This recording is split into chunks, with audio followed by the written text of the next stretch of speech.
Hey everyone, in today's video I'm going to show you how to make an Instagram business account. So at first open Instagram. After that click onto profile. Look at the right side, tap onto three line. Scroll down.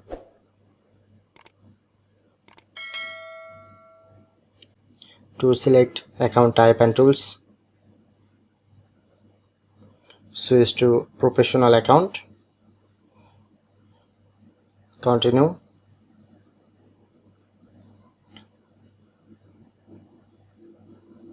And select your business category. And then done. And select business, not select to creator. And then next. And you can easily add or customize email, phone number, and then next.